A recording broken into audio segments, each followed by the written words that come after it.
Apa aja sih sebenarnya teknik marketing yang digunakan oleh brand smartphone? Sebenarnya nggak ada satu atau dua teknik marketing yang terus-menerus digunakan oleh brand smartphone, karena biasanya sudah merupakan gabungan dari berbagai teknik dan biasanya itu menjadi sebuah best practice untuk tiap brand. Makanya tiap brand itu pasti punya teknik marketing yang berbeda. Tapi kalau kita kategorikan secara teori, itu kita bisa bahas. Yang pertama, misalkan adalah FOMO marketing atau fear of missing out marketing. Ini yang paling banyak dipakai dan ini contohnya juga paling gampang dijumpai. Misalkan pre-order tapi ada rentang waktunya dan kemudian ada benefit lebih kalau kalian pre-order di masa tertentu. Dan ini menimbulkan rasa scarcity atau rasa kelangkaan produk dan ini membuat orang ingin terburu-buru membeli produk tersebut sebelum kehabisan. Sebuah studi dari Gartner yang menekankan tentang potensi kelangkaan produk kalau tidak cepat-cepat dibeli dapat meningkatkan konversi pembelian hingga 27%. Dan untuk brand yang pernah terkenal menggunakan strategi ini adalah Xiaomi. Kalau ingat Xiaomi di awal-awal itu selalu dijual lewat flash sale aja. Jadi Xiaomi itu dulu nggak dijual di store, nggak dijual di retail, tapi hanya lewat flash sale aja. Mereka mengandalkan scarcity ini, mengandalkan FOMO marketing ini, dan itu berhasil sedunia. Ya, jadi Xiaomi di awal-awal menggunakan strategi ini. Dan kemudian contoh lain adalah Apple ketika mempromosikan atau mempreorder iPhone 15. Karena dalam waktu kurang dari 48 jam, itu udah sold out di berbagai negara. Tapi, FOMO marketing ini kalau delivernya nggak bagus, ini bisa menimbulkan kontroversi sebenarnya. Karena kalau orang ya, itu udah kena FOMO marketing dan kemudian menemukan fakta kalau ada benefit lain yang lebih besar di luar dari apa yang ditawarkan, mereka akan tanda kutip kapok. Contohnya, ketika ada sebuah pre-order produk, kemudian orang berburu-buru untuk mengambil pre-order tersebut, tapi setelah pre-order ternyata ada promo yang lebih menarik. Biasanya itu akan menimbulkan reaksi kapok dari konsumen. Atau kalau contoh berikutnya adalah setelah dijual, ya lewat pre-order atau lewat apapun, nggak lama kemudian harganya jatuh sekali, sehingga orang-orang yang beli di awal itu merasa rugi ketika beli terburu-buru, sehingga akhirnya ya udah tunggu aja dalam waktu beberapa bulan harganya akan turun sendiri. Dan itu adalah beberapa contoh penerapan FOMO marketing yang gagal kalau menurut saya. Dan bagaimana yang berhasil? Yang berhasil adalah sebuah brand punya roadmap penjualan yang jelas, kapan akan memberikan promo, dan promonya seperti apa, dan benefit yang diberikan kalau bisa gradually turun. Jadi jangan sampai ketika nanti pembelian 1 tahun setelahnya, itu malah benefitnya lebih tinggi ketimbang masa pre-order. Itu kan membingungkan ya. Saya nggak perlu sebut brandnya apa, tapi ini sedang terjadi saat ini. Tapi kalau dulu, ini pernah terjadi di LG, di mana kalau LG baru merilis produk, sebaiknya orang-orang menunggu beberapa bulan kemudian karena harganya akan turun sendiri dengan benefit yang bisa dibilang sama. Jadi, itu adalah contoh penerapan FOMO marketing yang gagal. Dan sekarang kita masuk ke teknik berikutnya, yaitu adalah social proof. Dan di sini membutuhkan pihak ketiga antara brand dan konsumen, yaitu adalah orang yang dianggap influensial, orang yang dianggap panutan, orang yang dianggap mengerti produknya, dan memberikan pengaruh ke penjualan. Nah, ini adalah teknik social proof. Teknik social proof ini memang dekat dengan influencer marketing, di mana ini akan memanfaatkan influencer untuk mendongkrak penjualan. Contoh paling realnya adalah menurut beberapa report, Samsung saat bekerja sama dengan BTS, mampu meningkatkan penjualannya hingga 35% di Korea Selatan.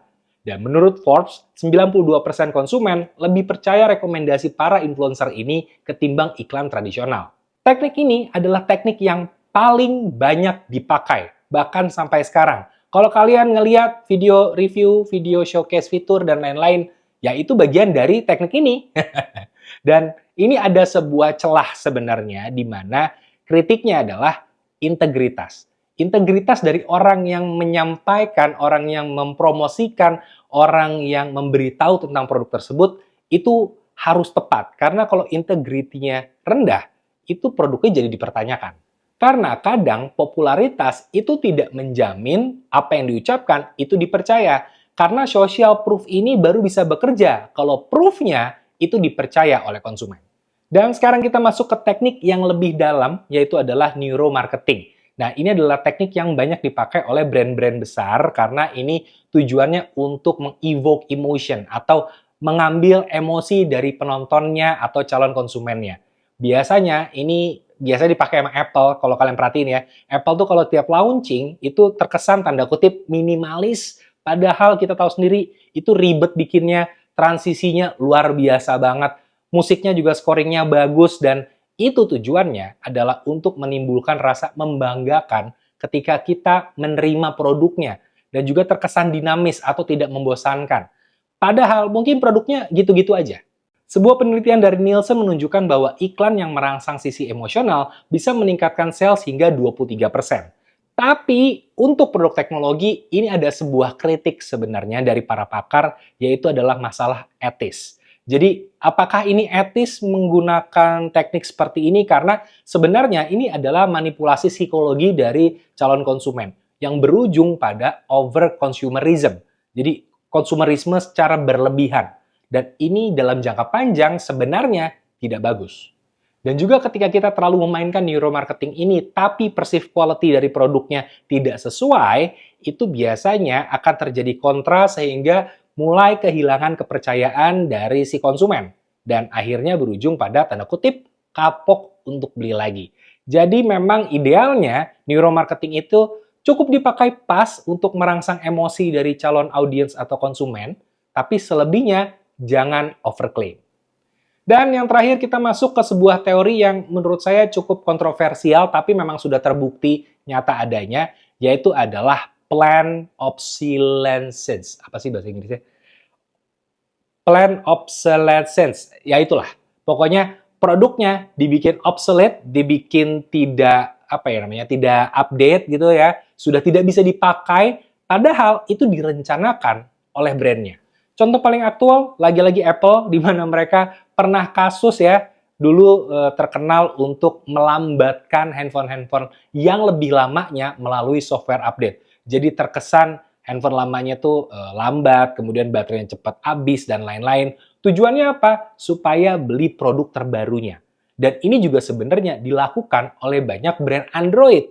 Ada brand Android yang tidak melakukan update, kemudian juga ada yang update-nya cuma security update tapi tidak upgrade OS, itu juga ada. Jadi mereka melakukan tanda kutip ya, manipulasi ketika launching. Jadi mereka bilang, kita akan melakukan update security, tapi tidak melakukan upgrade OS-nya.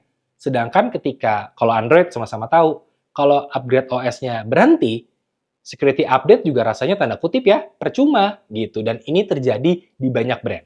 Contoh paling nyata yang saya rasakan sendiri adalah Razer Edge. Memang ini bukan smartphone tapi mirip-mirip lah karena basisnya Android. Ini mentok di Android 12 aja. Jadi ya security update-nya juga mentok hanya di bulan Juli tahun berapa gitu. Dan udah nggak bisa update lagi. Jadi kalau dicek itu warnanya merah yang artinya vulnerable atau berbahaya. Dan ya saya udah nggak bisa ngapa-ngapain lagi karena dari Razer-nya juga udah nggak ada update lagi. Dan saya yakin banyak smartphone Android yang juga mengalami hal yang sama.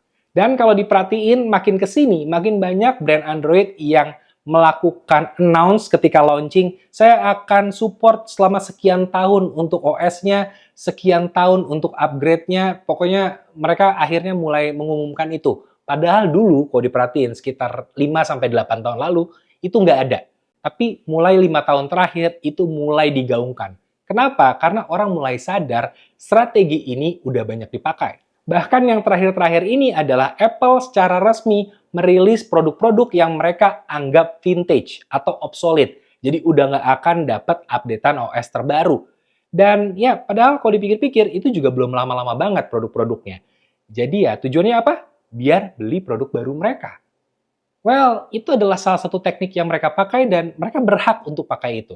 Sekarang tinggal dari konsumennya, apakah mau untuk mengikuti strategi itu atau mau mencoba mengakali atau bagaimana, ya itu hak konsumennya juga. Jadi pintar-pintarlah jadi konsumen karena brand itu isinya orang-orang pintar. Saya selalu ketawa ketika ada ya konsumen yang bilang, brand ini bego nih, brand ini bego nih gitu. Percayalah, isi dari brand-brand yang kalian bilang bego itu adalah lulusan-lulusan terbaik dari kampus-kampus bagus. Itu mereka berkumpul di sana. Ada yang dari psikologi, ada yang dari marketing, ada yang dari bisnis, dan mereka tahu banget apa yang mereka lakukan sebenarnya. Jadi, ya, Itu adalah strategi-strategi yang mereka lakukan. Saya cuma ngebahas sedikit berdasarkan teori marketingnya aja, ya supaya ijazah S2 marketing saya kepake. Ya tapi intinya kurang lebih seperti itu. So, pintar-pintarlah jadi pembeli. Hanya karena kita suka brandnya, bukan berarti brandnya itu baik sama kita. Dan sekian untuk video kali ini. Sampai jumpa di videonya Wisnu Kumoro berikutnya. Dadah!